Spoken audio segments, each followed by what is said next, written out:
Alors, je veux chercher la signification de cette phrase-là dans le portrait de Lemmy Kilmister, ou Kilmister, ça dépend où vous êtes. Alors, ce que j'ai fait, c'est que je l'ai écrit ici, là. Le gosier est culotté par 2 paquets de Marlboro quotidiens. Alors, on imagine que je comprends presque rien de cette phrase-là. Il y a des mots qui, pour moi, sont totalement inconnus.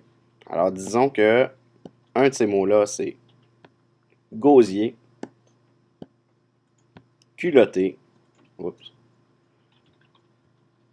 culotté, et des paquets de Marlboro, par exemple. Là, j'ai aucune idée de c'est quoi des Marlboro. Donc, on peut commencer un peu par ce qu'on veut, mais moi, j'ai décidé de commencer par les Marlboro. C'est quoi les Marlboro? Donc, j'ai fait une recherche et, oh, surprise, Marlboro, c'est des cigarettes. Alors, ils fument 2 paquets de cigarettes par jour. Alors, si là, ici, c'est 20 cigarettes, ça ferait 40 normalement. Donc, c'est beaucoup fumé, ça, 40 cigarettes. Donc, déjà, je commence à avoir une idée à fumer 2 paquets de cigarettes par jour. Ça brise la voix avec le temps. Donc, ça change la voix un petit peu. À cause de connaissances que j'ai, des gens que j'ai entendus parler. Là, je me dis, ah, peut-être qu'il parle de la voix de la personne. Donc, je vais aller voir les autres mots. Je vais y aller avec gosier. Donc, j'ai cherché gosier. Je suis allé sur le Wiktionnaire. Et puis, le gosier me donne plusieurs définitions. OK? Mais disons que c'est pas mal, ça tourne autour de la même chose. Là. Des mêmes choses.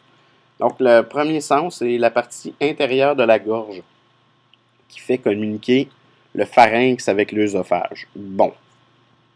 L'important, c'est de savoir que c'est autour de la gorge ou la gorge. Donc après ça, c'est le canal qui fait communiquer le pharynx avec le larynx. Donc on est encore dans la gorge, puis là on parle du larynx aussi. Donc on est du côté de la gorge.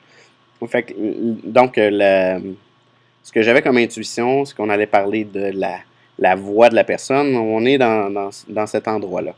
Donc gosier, c'est probablement, ça indique qu'on parle de la gorge, donc de la voix. Donc, la voix est influencée par le fait qu'il fume 2 paquets de Marlboro à tous les jours. Il me reste à savoir comment il est influencé. On va aller voir ce que ça veut dire culotté. Alors, culotté, c'est... là, on a 2 sens. On a le péjoratif et on a le positif. Donc, péjoratif, ce qui veut dire le contraire de positif, donc c'est négatif. Alors, d'une personne, on va lire premièrement le péjoratif. D'une personne, parole ou action, d'une hardiesse qui confine à l'insolence ou à l'outrage, qui a du culot. Alors, qui a du culot, moi je connais ça. L'insolence, ouais, je connais ça aussi.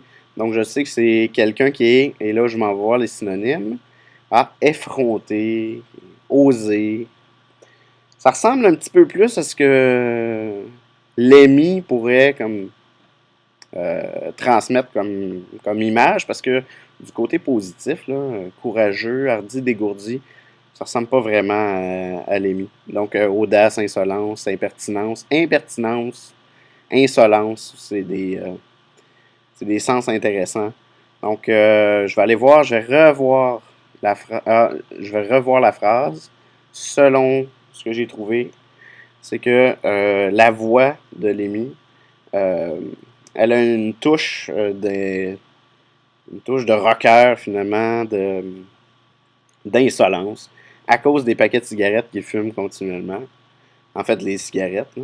Et pour vérifier, je vais aller voir comment Lemmy Kilmister sonne lorsqu'il parle. Alors, je suis allé voir une vidéo. Growls, right? And you're watching Artisan News, and it serves you right. Alors, ça sonne clairement comme quelqu'un d'insolent et d'effronté, d'osé. Alors, c'est ça qu'on dit finalement, c'est que sa voix sonne effrontée à cause de sa consommation de cigarettes.